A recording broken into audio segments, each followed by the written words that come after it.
This conference will now be recorded. अद्य मंगलवासरः अथवा भौमवासरः फाल्गुन कृष्ण दशमी दिनांक 6 April 2021 case paper page number 2 शंखं चक्रं जलपान दधतमृतघटं चारुदौर्भिश्चतुर्भिः सूक्ष्म स्वच्छातिहृद्यांशकपरिविलसन् मौलिमं भोजनेत्रं कालाम्भोदोज्ज्वलाङ्गं कटितटविलसच्चारुपीताम्बराढ्यं वन्दे धन्वन्तरिं निखिलगदवनप्रौढदावाग्निलीलम् प्रौढदावाग्निलीलम् ब्रह्मणो समारब्धामात्रेयाद्येषु पूजिताम् अस्मदाचार्यपर्यन्तां वन्दे गुरुपरम्पराम् आयुर्वेदरतं वन्दे माधवाख्यं महागुरुम् आयुर्वेदामृतं सर्वं शिष्येभ्यो यः प्रदत्तवान् द्रष्टाज्ञानी दृष्टकर्मा कृतकर्मा तथैव च अध्यापको भिषक्श्रेष्ठो महान् संशोधकस्तथा गुणैरेतैः समुदितैः यत्कार्यं प्रतनोति समृद्ध्यर्थं हि कार्यस्य वयं न प्रयतामहे सरस्वत्यै नमो यस्याः प्रसादात् पुण्यकर्मभिः बुद्धिदर्पणसङ्क्रान्तं जगदध्यक्षमीक्षते आत्रेयं प्रथमं वन्दे आयुर्वेदजगद्गुरुम् आयुर्वेदामृतं सर्वं गृहीत्वा हि सुरेश्वरात् अग्निवेशादिकेभ्यो यत्प्रेच्छद्मिनि सत्तमः प्रथमं तन्त्रकर्तारम् अग्निवेशं नमाम्यहम्।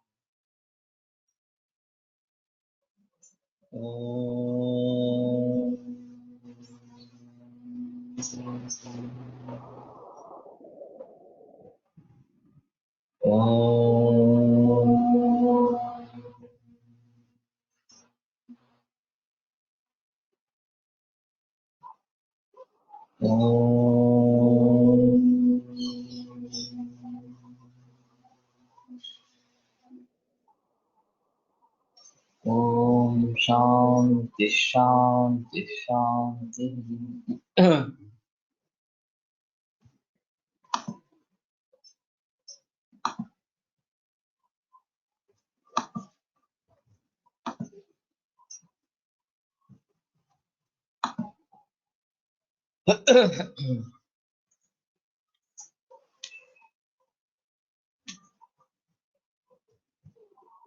तो हम मधुराज स्कंदों की बात कर रहे थे। कोलटकर सर ने बहुत विचार करके ये प्रश्नावली सेट की है। इसमें सबसे अहम मुद्दा जो है वो आहार इस प्रकार का है, क्योंकि आहार से ही शरीर बनता है और आहार से ही रोग बनते हैं।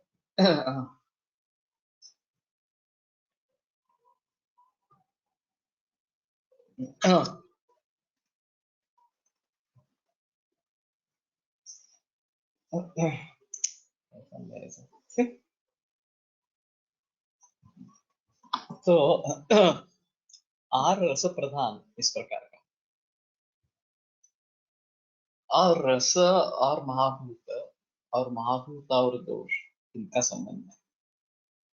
वास्तव में आयुर्वेद एज साइंस का बेस क्या है, ये अगर देखने की कोशिश करें तो दोषा दुष्टा रसै धातु दूषयन्ति उभये बला। सो धातु रसों से दुष्ट धातु दोष, रसा दुष्टा दोषा दुष्टा रसै ही धातु दूषयन्ति, तो वो दो धातुओं को दूषित करते हैं। तो रस और दोष का संबंध किस प्रकार का है, हेतु के स्तर पर देखा जाए तो तीन तीन रस एक एक दोष को उत्पन्न करने वाले हैं, उनका अधिक मात्रा में सेवन होता है तो इनसे जुड़े जो महाभूत है उसके अंशांश विकल्पना के आधार पर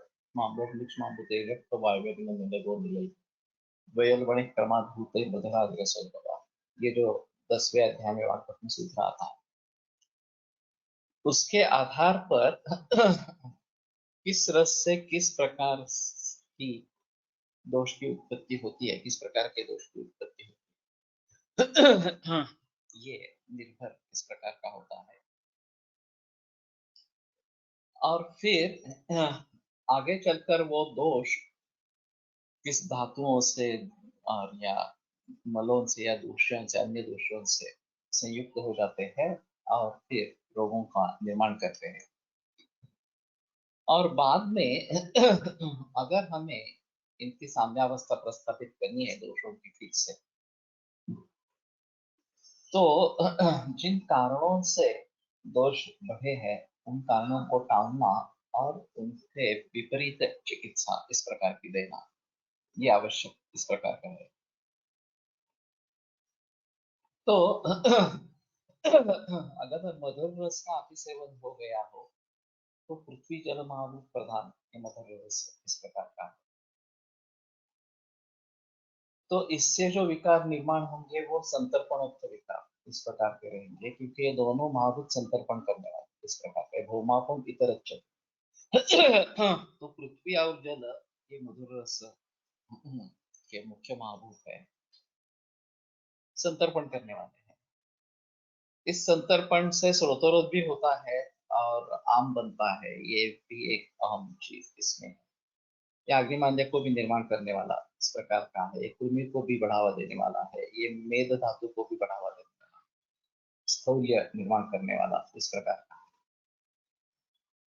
तो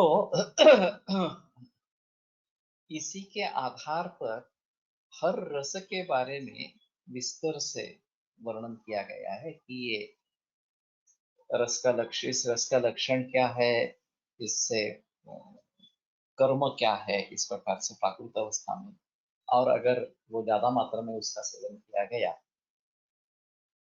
तो क्या क्या हानि पहुंचती है, इस सभी के बारे में जिक्र किया गया है। तो अत्रेय रुद्र का पी अध्याय हो, चरक का या फिर वाग्भट का 9वां अध्याय, 10वां अध्याय, 10वां अध्याय में रस के बारे में ज्यादा जिक्र है।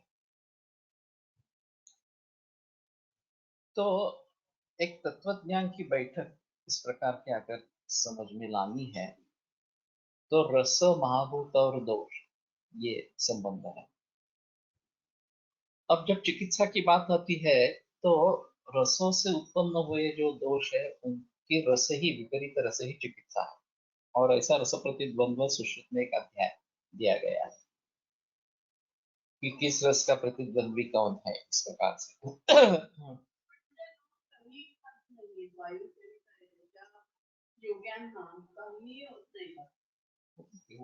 ऐसा नहीं है लेकिन वायुभक्ष जो योगी है उनके जीवन धारणा के लिए जितने दोष धातु मतलब बनने चाहिए उतने ही बनते हैं, केवल जीवन यात्रा के लिए। वो बाकी सभी कम काम करते रहेंगे ऐसा तो नहीं रहेगा। और वहां जो उत्पत्ति चलती है वो आकाशात वायु वायरग्नि अग्नि आपा पृथ्वी, इस तरीके से जितना निर्माण आवश्यक है उतना निर्माण होता रहता है उनकी। जोराचे दोष निर्माण होत असतील आणि लोकांना आजारी पडायचं असेल असं काही नाही हाँ, अन्न स्वस्थवृत्ति के लिए भी आवश्यक ही है। अगर आप सही तरीके से हाँ देखिए अभ्यास रसायन पण आहे ना, होऊ शकता वैसे ठीक है, लेकिन ये अग्नि वगैरह सब विचार करके अगर सेवन किया जाता है, ऋतु के अनुसार सेवन किया जाता है तो दिक्कत नहीं है, स्वास्थ्य बना रहेगा। और इसमें रसायन भी है, नित्यं क्षयवृताशिनम, ये भी बात बताई गई है। तो पण तरी सुद्धा प्रश्न असा आहे की लहान मुलांचे दूधच पीत असतात तर मग त्यांना ते आजारी का पडतात? तो प्राधान्य है अगर कोई भी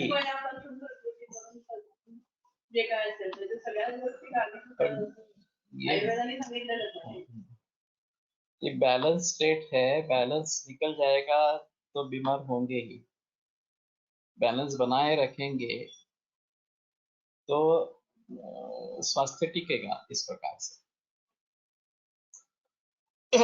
ये कोई कंडीशन ऐसी नहीं है कि जो स्थिर है, ये बार बार बदलने वाली इसी प्रकार की कंडीशन है, फिर भी इसमें स्वास्थ्य बना रहता है और इसको हम आगे लेकर जा सकते हैं। तो ये बात बहुत समझने में योग्य है कि स्वास्थ्य हो या रोग हो, दोनों अवस्थाएं बदलती रहने वाली इस प्रकार की अवस्थाएं हैं, कोई भी स्थिर अवस्था नहीं है और उसको टिकाने के लिए भी प्रयास करने चाहिए। ऐसा नहीं है कि हम खाली कुछ नहीं करेंगे तो भी मेरा स्वास्थ्य बना रहेगा, ऐसा नहीं होगा। स्वास्थ्य बनाए रखने के लिए भी आपको कोशिश करनी ही पड़ेगी, उसके बगैर कुछ नहीं होगा इस प्रकार से। तो मेरे कहने का तात्पर्य अर्थ ये है कि आहार रस प्रधान इस प्रकार का है दोष। उनके जरिए जो महाभूत है उनके आधार पर दोष बनते रहते हैं और उनको ट्रीट अगर करना है तो विपरीत रस वाले महाभूतों से विपरीत रस से उसको ट्रीट करते रहना चाहिए। ये एक अहम मुद्दा इसमें रहेगा और इसलिए जितना भी हम स्वस्थ वृत्त के पालन के बारे में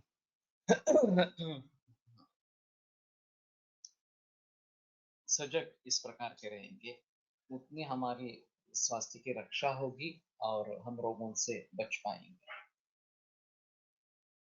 लेकिन इसके लिए health is the state of dynamic equilibrium, वही है कि एक संतुलन है।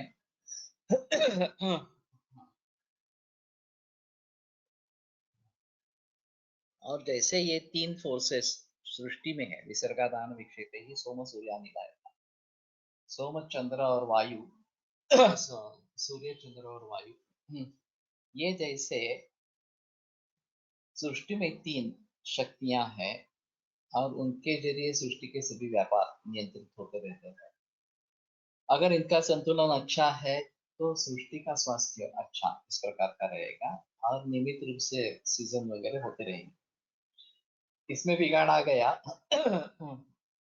तो ऋतु व्यापक जनते वगैरह वगैरह की बात बताई गई है, जनपदोद्भंस इस प्रकार से निर्माण होता है, वो हमारे लिए भी हानिकारक इस प्रकार का।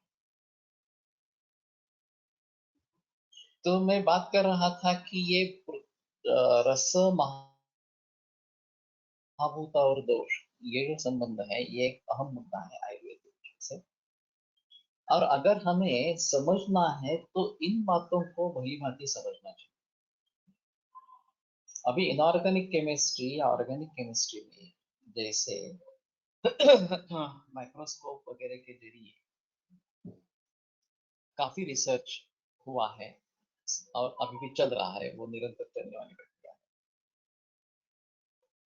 तो उनके लिए ये बेसिक एलिमेंट्स क्या है और अभी ये पेट्रोलियम प्रोडक्ट के जरिए क्या क्या ऑर्गेनिक केमिस्ट्री कैसी हुई है, कार्बन और हाइड्रोजन के मॉलिक्यूल से कैसे सब चीजें बनी है, ये एक अहम चीज रहेगी।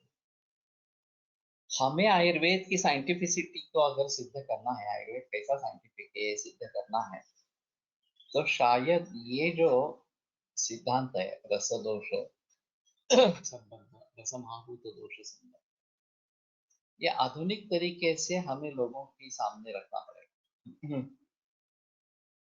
कि इस प्रकार के महाभूत संगठन से ये रस बनता है और उसी प्रकार के महाभूत संगठन से ये दोष इस प्रकार से बनते हैं और इसलिए ये रिफ्लेक्शन स्वास्थ्य के रूप में या रोग के रूप में आदमियों में या सृष्टि में, प्राणी सृष्टि में आ जाता है या वनस्पति सृष्टि में आ जाता है।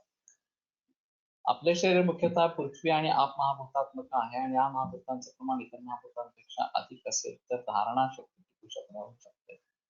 इतर महाभूते या महाभूतांना नियंत्रित करतात असं म्हणता येईल का? ऐसा है कि ये नियंत्रित करेंगे नहीं करेंगे ये अलग चीज है। आग्नेय और सौम्य इस प्रकार के आदान काल और विसर्ग काल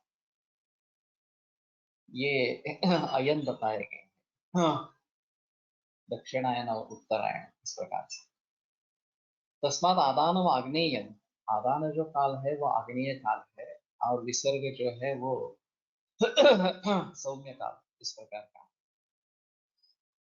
तो इसमें आदान काल में पृथ्वी से रस निकाल के लेना और विसर्ग काल में उसको फिर से वापस दे देना, ये प्रक्रिया निरंतर चलती आ रही है।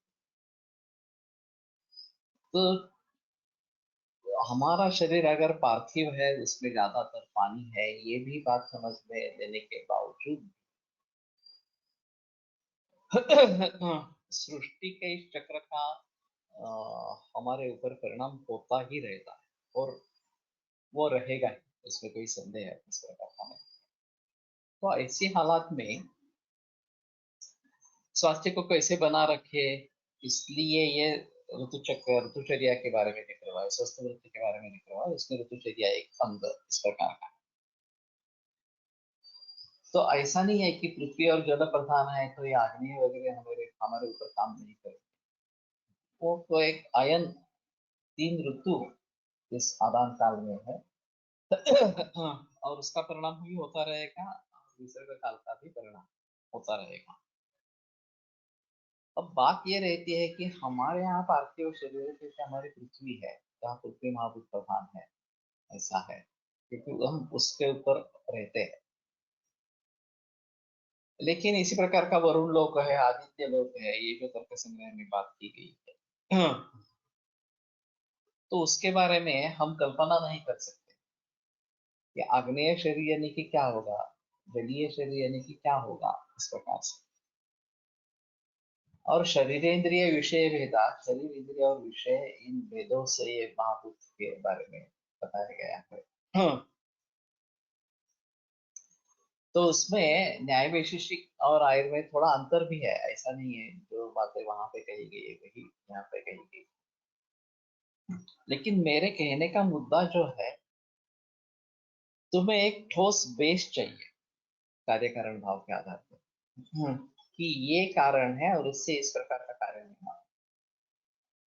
अगर त्रिदोष सिद्धांत हमारा मूल सिद्धांत इस प्रकार का है, तो उसमें जो अंशांश विकल्पना है दोषों के बारे में, जैसे हम माधव निदान में अभी पढ़ रहे थे उपशय अनुपशय के बारे में, और वायो सर्वै भावै वर्धका कलाएं कषाय रसा कला वगैरह इस प्रकार की बहस वहां पे की गई। तो सर्वे भाविस्त्रिभिर्वापि द्वाभ्याम एकेन वा पुनः संसर्गीकृत क्रुद्धः क्रुद्धं दोषोऽनुधावति, ये सुश्रुत का कहना है। तो सभी भाव, तीन भाव, दोन भाव, एक भाव, इससे ये जो तरतम भाव होता है, और फिर उसके आधार पर दोष विषय में बदलता जाता है। तो अभी आर्टिफिशियल इंटेलिजेंस लगा के इसके बारे में अगर हम बहस कर सकते हैं कि जो भी आहार इस प्रकार का है, उस आहार के महाभूत का संगठन इस प्रकार का है, मूल आहार का, फिर उसमें जो संयोग संस्कार हुए हैं उसके आधार पर क्या बना, और फिर उससे किस प्रकार से दोषों की निर्मिति होने वाली है, नहीं होने वाली है, जो भी चीजें हैं, और आगे चलकर उससे रोग कैसे निर्माण होने वाले हैं या रोग को ठीक कैसे करना है। तो ये काफी मुश्किल है, मैं नहीं मानता कि ये आसान है ये सब दिखाना इस प्रकार का। लेकिन अगर हमें एस्टेब्लिश होना है, एज साइंस एस्टेब्लिश होना है आज की स्थिति में, जो आधुनिक साइंटिस्ट है वो जिसको मानेंगे इस प्रकार से, तो ये हमारा बेस है, आहार, उसका रस, महाभूत, और दोष, और फिर दोष दुष्ट समूर्छना और विकार इस प्रकार से। जितने अच्छे तरीके से हम इसको समझ पाएंगे, जितने अच्छे तरीके से दूसरों को समझा पाएंगे, हम शास्त्र की हैसियत से आगे इस प्रकार से बढ़ सकेंगे। आजकल एक ही दिन में बारिश, तेज धूप रहती तो कैसे आहार विहार रखे इन दिनों में। मासराशि स्वरूपाख्यम ऋतौ यल्लक्षणत्रयम् यतोत्तरं भजेच्छर्यां तत्र तत्र तस्य तत्र बलादिति। ज्ञानांग संदर्भ में सूत्र आया है कि मास के ऊपर ऋतु निर्भर है, राशियों के ऊपर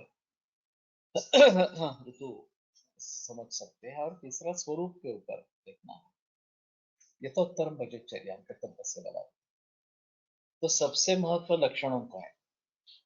अगर गर्मी का मौसम है और बारिश हो रही है तो हमें बारिश की जो वर्षा ऋतु की जो दिनचर्या है वो करनी है। तो स्वरूप क्या है ये महत्वपूर्ण इस प्रकार का रहेगा। और ये काफी इसी प्रकार से प्रचलन में पूरे विश्व भर में है। मेलबर्न में मैं जाता था, मेलबर्न में, तो वहां वो लोग बताते थे कि यहाँ एक दिन में 3 सीजन हो जाते हैं। सुबह कड़ाके की ठंडी रहेगी, दोपहर में बहुत धूप रहेगी, और शाम को बारिश आ जाएगी, फिर ठंडा हो जाएगा। तो ये विषुववृत्त के थोड़ा नजदीक इस प्रकार का है।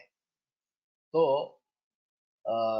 वो इक्वेटोरियम या दूसरा कौन सा है, जहां जहां ये नजदीक इस प्रकार का है वहां हवामान इस प्रकार का बदलता इस प्रकार का रहता। तो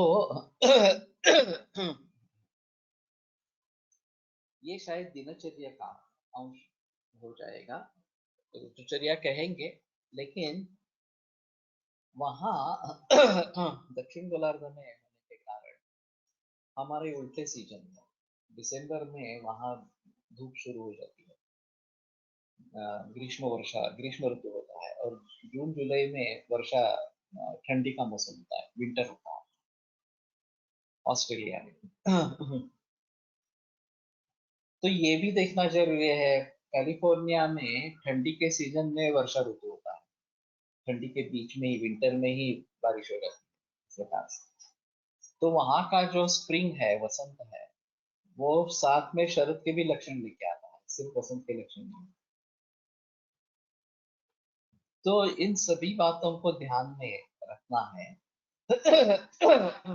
और इस सभी के बारे में अगर हम अंशांश विकल्पना लोगों के सामने रख सकेंगे, हम खुद समझ पाएंगे और लोगों को भी बता सकेंगे। तो एज ए साइंस ये एस्टेब्लिश होने में मदद, क्योंकि ऑब्जेक्टिव पैरामीटर्स इस प्रकार के। तो महाभूतों का संगठन किस प्रकार से है, हम अपने तरीके से समझने की कोशिश करें। फिर आधुनिक यंत्रों द्वारा उसके बारे में जानकारी हासिल करें, वस्तुनिष्ठता हासिल करें, और फिर उसके आधार पर अगर हम अपना साइंस बताएंगे तो ये एस्टेब्लिश इस प्रकार का हो जाए। इसमें दिक्कत यही बात की है कि ये बहुकारण योगजन्य भाव है। आधुनिक वैद्यकों में, आधुनिक विज्ञानों में जैसे 1-to-1 रिलेशनशिप पर ज्यादा भरोसा रखते हैं, वो बात यहाँ पे है नहीं, और इसलिए ये काफी डिफिकल्ट है कि कैसे हम इनको समझ लेवे और दूसरों को भी समझाए। तो मैं बात कर रहा था मधुर रस की। पृथ्वी जल प्रधान इस प्रकार का ये रस है, संतर्पण करने वाला है, और इसके जरिए स्रोतरोध भी हो सकता है, आम भी बन सकता है, स्थौल्य भी बढ़ सकता है, कृमि भी बढ़ सकते हैं। तो मधुर स्कंध के बारे में जो बात चरक में या वाकट में, सुश्रुत में लिखी गई है, उनको भली भांति समझना, और इनका सेवन ज्यादा है तो मान लेना है कि संतर्पण विकार होना है, और उसके लिए अपतर्पण करने की अग्नि, वायु और तेज अग्नि, वायु और आकाश, इन महाभूतों का प्रयोग उसमें करना है, ऐसा समझ लेना चाहिए इसके बारे में। अभी इसमें भी थोड़ा अंशांश कल्पना में भेद है। मधुर रस जो है वो पृथ्वी जल प्रधान इस प्रकार का है। अम्ल रस अग्निक्ष्मा, अग्नि और पृथ्वी, और लवण रस अग्नि और जल, इन महाभूतों के आधिक्य से बन रहा है।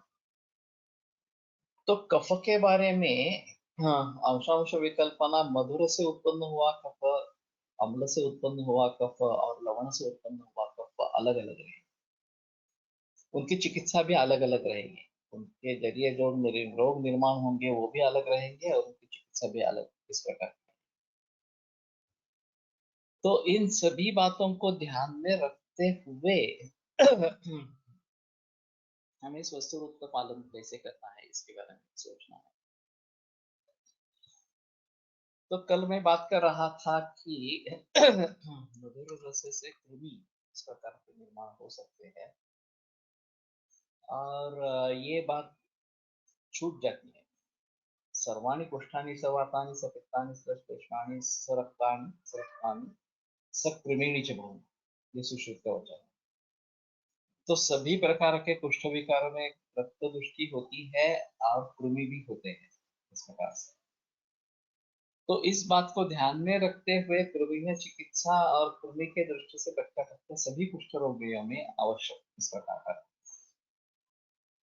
कुछ मरीजों में मैं कृमि चिकित्सा से ही आरंभ करता हूँ, रक्त को साथ में पकड़ कर चलता हूँ और फिर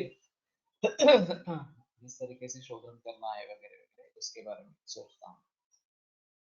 तो फिर अग्नि कैसा है, ये बाकी बातें भी ध्यान में लेनी चाहिए और फिर उसके आधार पर किस प्रकार से चिकित्सा करती है ये सोचना है। जैसे पृथ्वी जल महाभूत प्रधान है तो उससे बिल्कुल विपरीत तिक्त रसात्मक था, तो आकाश और वायु महाभूत प्रधान इस प्रकार का तिक्त रस,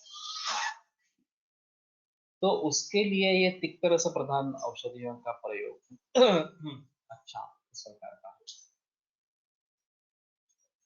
अभी डायबिटीज या प्रमेह जब संतर्पणोत्थ है तो उसमें मधुर के विपरीत इस प्रकार के तिक्त रस का प्रयोग हो सकता है, और लोगों ने काफी प्रयास इसके बारे में, नींद का जूस लेना, करेला का जूस लेना ऐसा लोग करते रहते हैं और उससे फायदा भी कुछ लोगों को होता है। अगर संतर्पणोत्थ ही है, मधुर रस से ज्यादा सेवन से ही हुआ है, तो ये निश्चित रूप से काम करते हैं, उसमें कोई संदेह नहीं। लेकिन केवल मधुर रस से नहीं उत्पन्न हुआ है, अम्ल रस, लवण रस इस प्रकार से उत्पन्न हो गया, तो शायद कषाय रस भी उसमें देना पड़ता है। जैसे मधु है श्रेष्ठ कषाय रस में कफ के लिए, तो मधु का औषध के रूप में प्रयोग करेंगे या फिर अनुपान के रूप में प्रयोग करेंगे तो वो कषाय रसात्मक होकर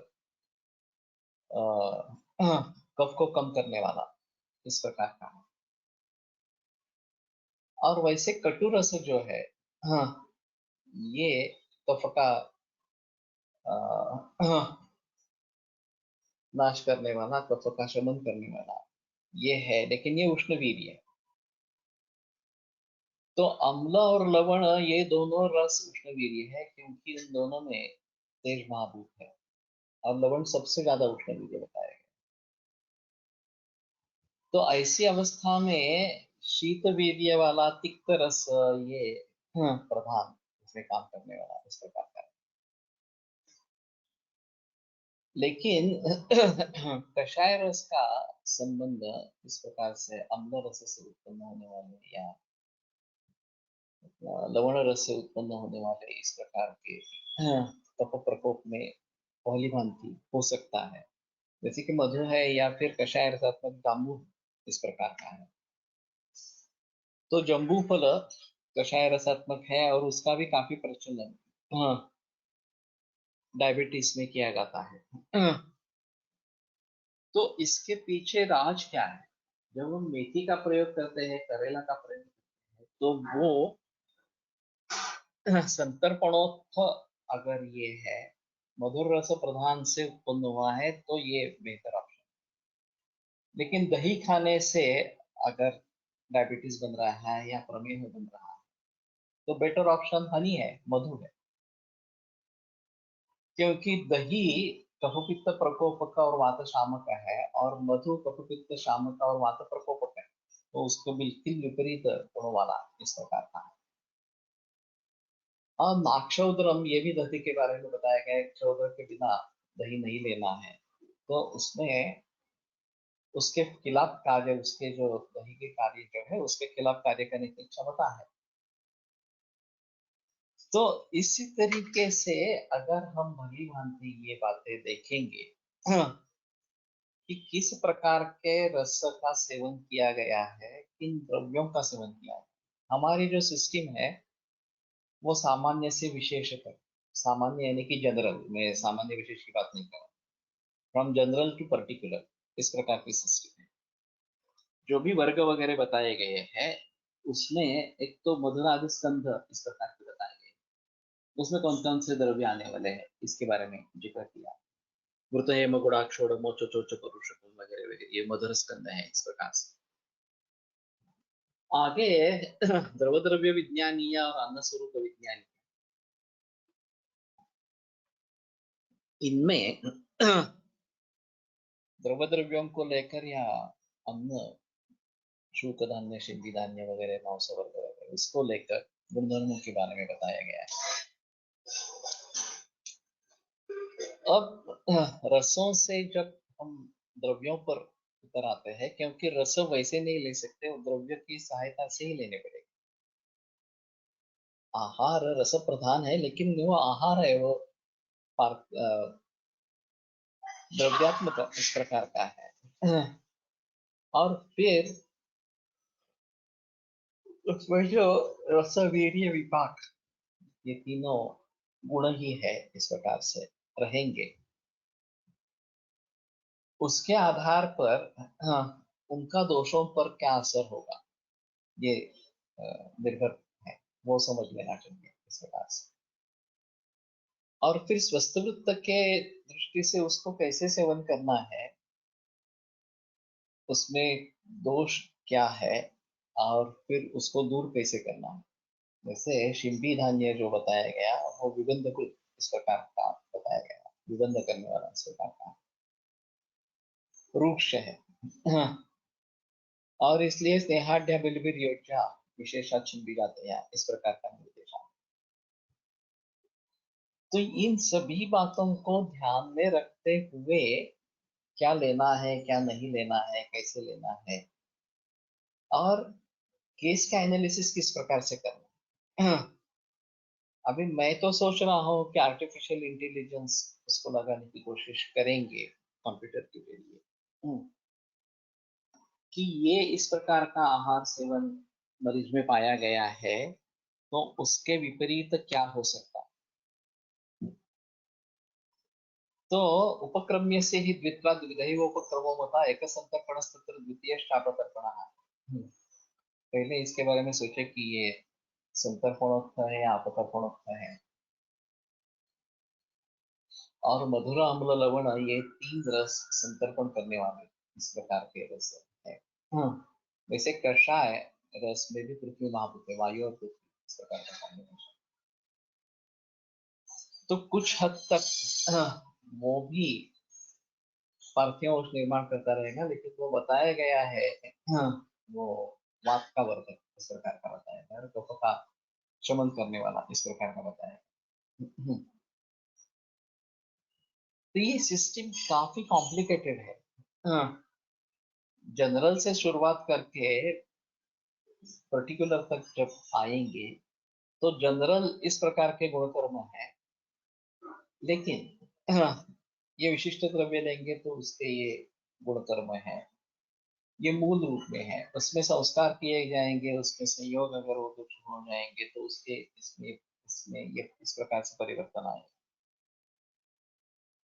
तो उन सभी बातों को ध्यान में रखते हुए जब ये एनालिसिस हो जाएगा कि ये आदमी, ये उसके लक्षण है, ये संभावना है रोग, उसके लिए ग्रंथों में ये कारण बताए गए, इसका हेतु सेवन इससे मैच कर रहा है, या इन दोषों की वृद्धि हुई है, प्रकोप हुआ है, और इसका हेतु सेवन इससे मैच कर रहा है, उसमें इस प्रकार के अंशांश विकल्पना है कि यहाँ कफ गुरु स्निग्ध शीत इन सभी गुणों से बड़ा है, तो उसके लिए जो चिकित्सा करनी है वो रुक्ष लघु उष्ण वीर्य इस प्रकार से होनी चाहिए।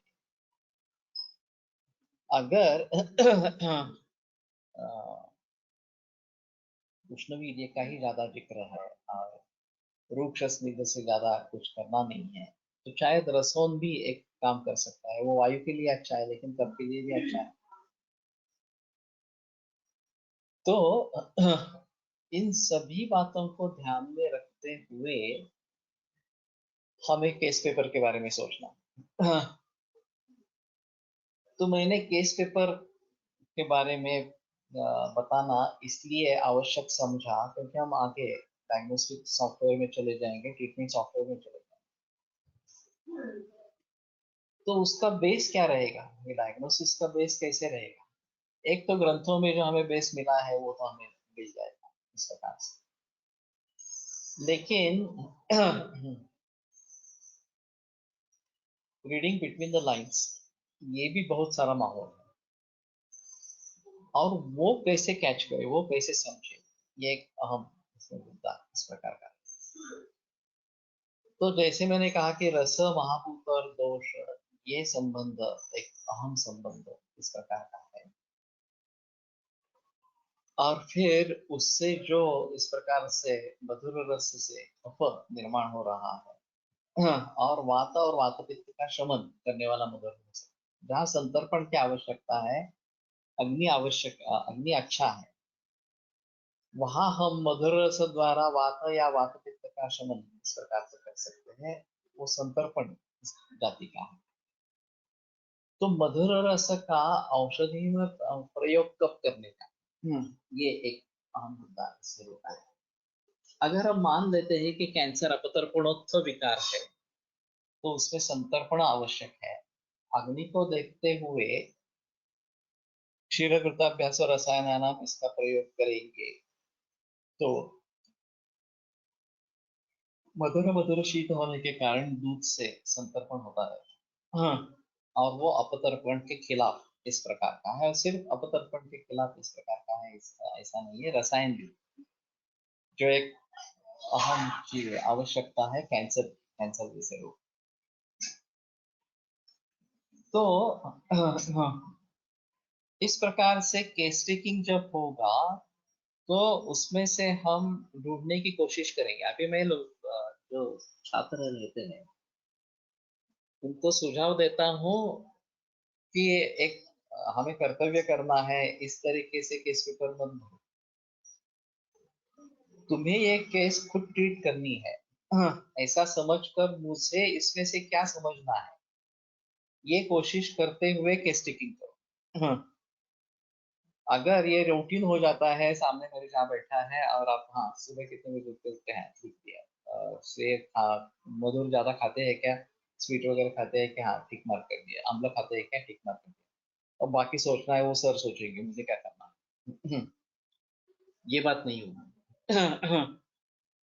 मैं भी आगे जाकर चिकित्सक बनने वाला हूँ और मुझे ही इसी के बारे में सोचना है, ये बात ध्यान में रहेगी, तो शायद हम केवल इस प्रकार से मैकेनिकल वर्क नहीं करेंगे, तो भी काम नहीं करेंगे। हम समझने की कोशिश करेंगे, और जितना अच्छा हम समझेंगे उतनी हमारी चिकित्सा ज्यादा सफल इस प्रकार की। तो मुझे समझना ये कि है क्या, मेरे सामने जो मरीज आकर बैठा है वो एक्चुअली बीमारी है क्या, इस प्रकार से कैसे निर्माण हुई है। और अगर मेरा एनालिसिस सही निकला कि ये कारण हुए हैं, ये प्रकार की अवस्थाएं हैं, अग्नि ऐसा है, बल ऐसा है, लक्षण ये है, इनके आधार पर ये रोग इस प्रकार का दिख रहा है, इन्वेस्टिगेशन इस प्रकार से कह रही है, अब इन सभी बातों को ध्यान में रखते हुए किस प्रकार की उपाय योजना करनी है, परहेज में क्या बताना है, और केवल औषधियों से काम होने वाला नहीं। ये सबसे बड़ा अहम मुद्दा है। एलोपैथी में क्या हुआ है कि फार्मेसी ड्रिवन रिसर्च, तो उनको तो यही सिद्ध करना है कि जो भी बातें बन रही है, जो भी सफलता मिल रही है, वो केवल औषधियों से ही है। आहार से, विहार से, मानसिक कारणों से वगैरह वगैरह सफलता मिलती है, तो दवाइयाँ क्यों, कौन खरीदेगा? तो उनका तो मकसद क्लियर है कि नहीं है, मुझे ये दवाइयों का ही इफेक्ट है, यही मुझे दिखाना है इस प्रकार से। लेकिन हमारे हिसाब में ऐसा नहीं है। हमारा हिसाब में चिकित्सा ये एक सर्वांगीण दृष्टिकोण है। दो कारण योग प्रभाव इस प्रकार का है। उसमें आहार का भी प्रधान रोल है, लाइफस्टाइल का भी प्रधान रोल इस प्रकार का है। और हम उसको कैसा समझ लेते हैं, ये भी एक अहम चीज इस प्रकार की है। तो मेरा छात्रों से अनुरोध है कि हम ट्रीट करने वाले हैं ऐसा समझकर केस ले। केवल हम किसी व्यक्ति के लिए काम कर रहे हैं, अभी उनके यहाँ सीखने के लिए आए हैं, तो हाँ ठीक है, किसी ना किसी तरीके से एक फॉर्म भरवाना और उनके सामने लेके जाना, ये नहीं होना। और इसके लिए ग्रंथों का आधार होना चाहिए। तुम जो भी सोच करोगे उसके लिए ग्रंथों का आधार होना जरूरी है। मैं किस मुद्दे पर यह कह रहा हूँ कि इससे ये दोष बढ़ा है, हाँ ये मधुर रसात्मक है इसलिए कब बढ़ गया है इस प्रकार से, या शीतवीर्य इस प्रकार का सेवन है इसलिए कफ और वात बढ़ रहे हैं। चाहे आहार हो गया, उष्ण तीक्ष्ण गुणों का सेवन कर रहे हैं और इसलिए पित्त बढ़ रहा है। तो जो भी है वो हम इसके जरिए ग्रंथों के आधार पर बता सके। और मैं मानता हूँ ये काफी कॉम्प्लिकेटेड है, इतना आसान नहीं है इस प्रकार से समझ लेना और इस प्रकार से उसमें मार्ग निकालना। फिर भी कोशिश तो होनी चाहिए। हाँ। और जो इस प्रकार की कोशिश भली भांति करते रहेंगे वो यशस्वी होते जाएंगे, इसमें संदेह नहीं। कोलटकर सर कहा करते थे कि फर्स्ट ईयर से लेकर तुम्हारी जितनी क्षमता है उसके आधार पर रिश्तेदार वगैरह लोगों को, मित्रों को औषध देना आरंभ करो। मुझे लगता है कि यहाँ कब बढ़ा है और कब बढ़ा है, इसलिए मैंने मरीज दे दिया इस प्रकार से। चाहे आपकी भूल हो सकती है क्योंकि आपने सभी भावों को अच्छी तरीके से देखा नहीं है, फिर भी ये तो पता चलता है हाँ मैंने इस प्रकार का विचार किया था और वो बराबर रहा, कार्य करा, रिजल्ट्स मिल गए।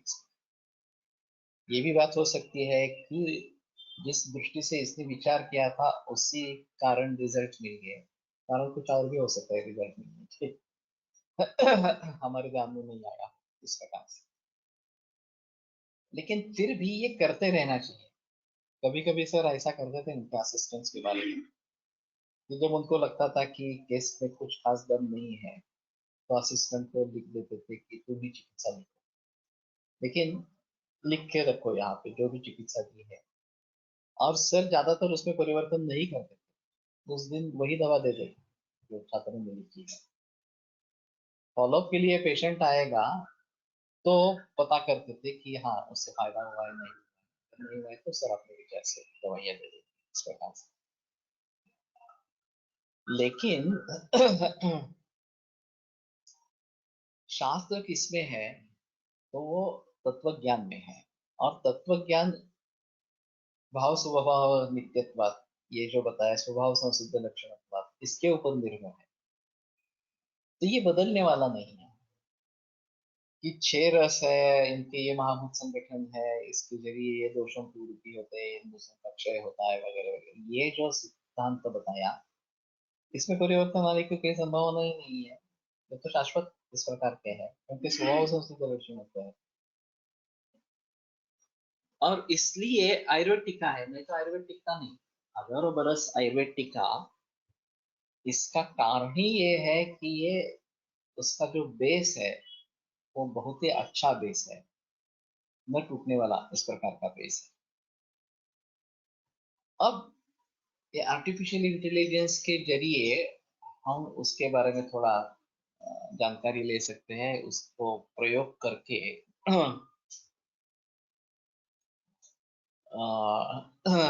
जल्दी नतीजे पर पहुंच सकते हैं इस प्रकार। और हमें नतीजे पर पहुंचने के लिए उससे सहायता इस प्रकार से मिलती है।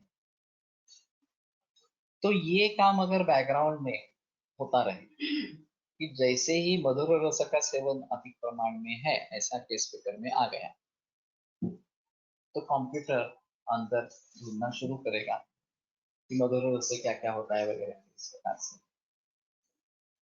और इससे अगर स्थौल्य आता है, इससे अगर प्रमेय होता है तो ग्रंथों में है, तो वो लिस्ट में ऐड हो जाएंगे कि ये स्थौल्य है या प्रमेय है। इस प्रकार से अगर रस का सेवन ज्यादा है ऐसा समझने पर तुरंत इस प्रकार का काम अंदर शुरू हो जाएगा। अब रही बात अंशांश विकल्पना की, वो काफी मुश्किल इस प्रकार का। तो उसमें मधुर रस में क्या सेवन कर रहे हैं, फल खा रहे हैं या मीठे पदार्थ खा रहे हैं या दाल चावल वगैरह यही खा रहे हैं इस प्रकार से। इसके आधार पर अगर हम उसके साथ जुड़े बाकी गुणों के बारे में भी बात कर सकेंगे अंशांश विकल्पना के जरिए, कि ये आदमी ये पदार्थ खा रहा है, उसके ये गुण है, जो कब बढ़ेगा वो गुरु शीत से बनेगा, गुरु शीत से बनेगा वगैरह इस प्रकार से। तो चिकित्सा करते समय उसके विपरीत क्या है इसके बारे में हम सोच सकेंगे कि कटुपित्त कषाय रसों में से कुछ लेना है, लेकिन वो भी उष्णवीर्य होना है या ऐसा कुछ है वगैरह, लघु होना है, रुक्ष होना है। तो फिर उसके आधार पर कुछ द्रव्य निकल आएंगे। और जो उस संपत्ति को भी भंग करने वाले इस प्रकार के रोग की संपत्ति को भी भंग करने वाले। तो इन सभी बातों को ध्यान में रखते हुए हम द्रव्य औषध द्रव्य चुनना है। तो मैं जो सोच रहा हूँ अभी, तो हमारे हाथ में एक बड़ा डाटाबेस इस प्रकार का है, ग्रंथों का जो डाटाबेस है, और मैं तो सभी ग्रंथ उसमें लेना चाहता हूँ। फिर उसमें कार्य कारण भाव हो, लक्षण लक्ष्य भाव हो, औषधि चिकित्सा भाव हो, जो भी है उसको, उन संबंधों को आधारभूत इस प्रकार के रखकर शरीर में क्या परिवर्तन आ रहा है इसके बारे में सोचेंगे। और फिर उसको रिवर्ट कैसे करना है, फिर से स्वास्थ्य कैसे प्राप्त करना है उसके बारे में सोचेंगे। तो शुरुआत इसकी रहेगी वो कंठस्थीकरण से रहे। यह हमारा खुद का कंठस्थीकरण बहुत अच्छा होना चाहिए। केवल पढ़ने से बात होती नहीं है, हमारे ध्यान में वो चीजें सदैव रहनी चाहिए। जैसे ही हम किसी हेतु को देखेंगे, किसी लक्षण को देखेंगे, वैसे फिर से हमारे ध्यान में अरे ये इस दोष को निर्माण करने वाला है, इस व्याधि को निर्माण करने वाला है, ये बातें सामने आनी चाहिए। अब हमारा ब्रेन तो सुपर कंप्यूटर है, उसका ही भली भांति अगर हम प्रयोग करते रहेंगे तो भी अच्छा है, लेकिन उसमें मर्यादा ये है, और समय की मर्यादा ये एक अहम चीज है। तो इसके जरिए एनालिसिस करके हमारे सामने पिक्चर ज्यादा अच्छा इस प्रकार का आएगा। और मैं सोच रहा हूँ एक सारांश रूप में एक पेज दे दूंगा इसमें, कि कारणों में क्या क्या विशिष्ट इस प्रकार के कारण हैं जिनके बारे में हमें दखलंदाजी लेनी है, लक्षणों में क्या क्या है, इन्वेस्टिगेशन में क्या क्या है, अग्नि शारीर बल मानस बल ये कैसे है, और फिर इस बैकग्राउंड पर रोग की अवस्था क्या है, कंडीशन क्या है। और फिर किस प्रकार से चिकित्सा का आरंभ करना है। और सभी बातों को ध्यान में रखते हुए अग्नि शादी मानसिक संबंध, उसकी खुद की सोच, टेंशन, स्ट्रेस, डिप्रेशन वगैरह वगैरह, इन सभी बातों को ध्यान में रखते हुए आगे कैसे बढ़ना है इसके बारे में सोचना है। तो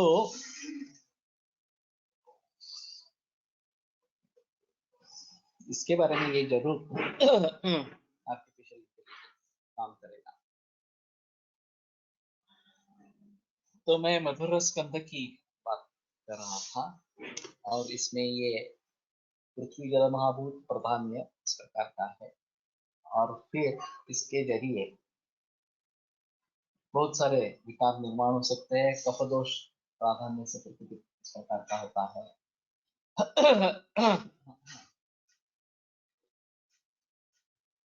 उसको ध्यान में रखते हुए, या आम निर्माण करने वाला है, चिरतरुण निर्माण करने वाला है, ये भी एक अहम चीज मदर की है। तो वो सभी बातें ध्यान में रखते हुए आगे चलिए। दूसरा जो है वो अम्ल रस है। मधुर रस के बारे में कृमि एक अहम रहेगा विकार, और उसकी काफी कथाएं प्रचलित है। एक बात मैंने बताई, लोकसत्ता में करीबन 20 बरस पहले एक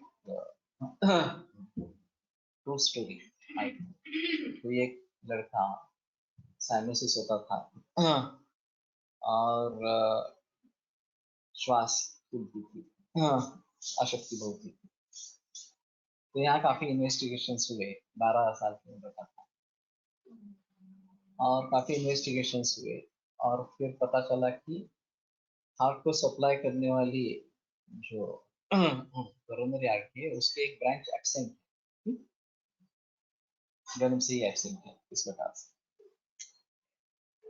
तो फिर कैसे करेंगे? तो बोले ऑपरेशन ही करना चाहिए, लेकिन ऑपरेशन भारत में तो नहीं होता है।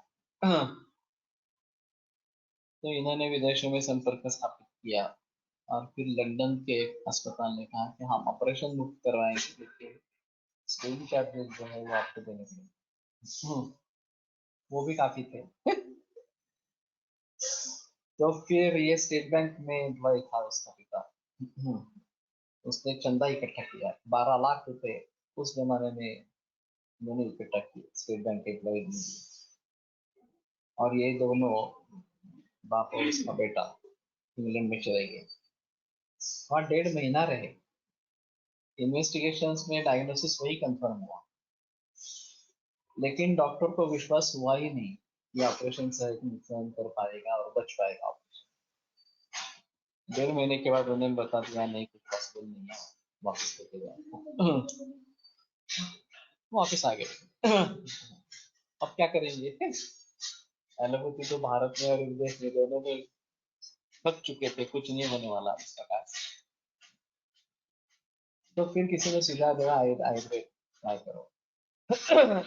किसी एक बुजुर्ग व्यक्ति के पास गए, उन्होंने इसका निदान कृमि इस प्रकार से किया।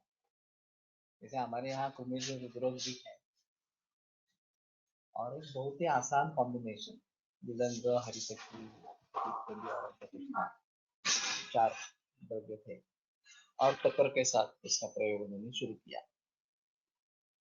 तो उसमें सुधार होने लगा। इन्होंने बताया था कि इसकी आयु मर्यादा ज्यादा से ज्यादा 2 बरस है। ये तो जिंदा था 4 बरस के बाद भी। अभी थायनोसिस वगैरह सब कम हो गए। अब ये केस बहुत महत्वपूर्ण केस है हमारी दृष्टि से। लेकिन उस जमाने में आयुर्वेद को महत्व था ही नहीं। इतना सब होने के बाद भी आयुर्वेद के बारे में किसी ने प्रशंसा की नहीं, कुछ इसके बारे में बताया। जो आगे पत्र व्यवहार शुरू हुआ, वो इतना 12 लाख एक व्यक्ति पर खर्च करने के बजाय वो 12 लाख में कितने अन्य लोगों को स्वास्थ्य मिल सकता था, इस पर करके बहस होने लगी। तो फिर उन्होंने विवाद समाप्त कर दिया कि इसके आगे इसके ऊपर कुछ पत्र व्यवहार नहीं होगा इस प्रकार से। लेकिन कहने का तात्पर्य आता है, ये एक अनूठी केस है। तो विजय रुद्र हमारे है, लार्ड सर ने भी एक केस बताई थी अमेरिका में। कि माइट्रल वॉल स्टेनोसिस था और मालूम था माइट्रल वॉल स्टेनोसिस है। एक बार एक्सरे चेस्ट हुआ,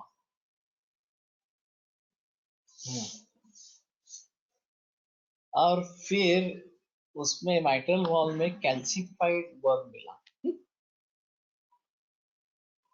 और वो कैल्सिफाइड होने के कारण एक्सरे में दिखाई दिया, तो ओपन हार्ट सर्जरी हो गया आगे, और वो ठीक हो गया।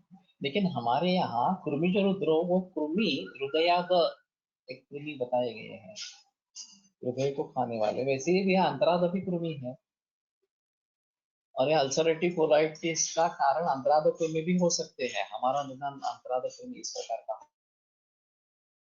सकता है। और फिर उसमें उष्ण तीक्ष्ण द्रव्यों का प्रयोग नहीं कर पाए, जैसे वहां पर ब्लीडिंग हो रहा है इस प्रकार से। तो मैंने इस प्रकार में बोक्शुर सिद्ध जल इस प्रकार का दिया है अल्सरेटिव कोलाइटिस में, जहां मेरा निदान कृमि इस प्रकार का है। फायदा हुआ है उससे, क्योंकि गोक्षुर कुर्मिघ्न गण में है, से हरिद्रा भी कुर्मिघ्ना इस प्रकार की बताई गई है। और वो वैसे वर्ण के लिए अच्छी है, तो गोक्षुर हरिद्रा इस प्रकार का कॉम्बिनेशन भी बना सकते हैं। श्लक्ष्ण रोपणे श्लक्ष्ण ये बताया गया है, तो वो रोपण करने के लिए श्लक्ष्ण जो संघजीरक है उसका प्रयोग मैंने किया है यष्टिमधु के साथ, वो संधानीय है इस प्रकार से। तो अल्सरेटिव कोलाइटिस जैसे विकार में कृमि का भी संबंध हो सकता है, पित्त और रक्त तो है ही, उसमें कोई संदेह नहीं है, और साइकोलॉजिकल कारण भी बहुत रहते हैं। तो उन सभी को ध्यान में रखते हुए किस प्रकार की चिकित्सा करनी है ये सोचना है। तो मुझे अभी याद नहीं है विड़ंगारी तक क्यों टिप्पणी है, तो तीन मालूम है, अजवाइन हो सकता है शायद, लेकिन तुम अपने तरीके से भी कोई कॉम्बिनेशन बनाओ। इसमें अहम बात यह है कि कृमि रुद्रोग इस प्रकार से निदान करके कृमि की चिकित्सा देखकर उसका अगर फायदा होता है तो हमारे लिए एक अनुदान इस प्रकार की। तो इन सभी बातों को ध्यान में रखते हुए हमें आगे बढ़ना है। ठीक है, आज यहीं पे रुकते हैं, सिलसिला आगे बढ़ाएंगे। आयुर्वेद प्रकांडो निगदित इह हि शल्यतंत्र प्रधानः शिष्येभ्यः शाश्वतोऽयं निखिलजनकृपा व्याप्तचित्तेन येन आयुर्वेदस्य वाञ्छन् पुनरपि भुवने काञ्च सुष्ठु प्रतिष्ठां श्रेष्ठं धन्वन्तरिं तं प्रणमति च सदा वैद्यवर्गो हि नूनम् वैद्यवर्गो हि नूनम्।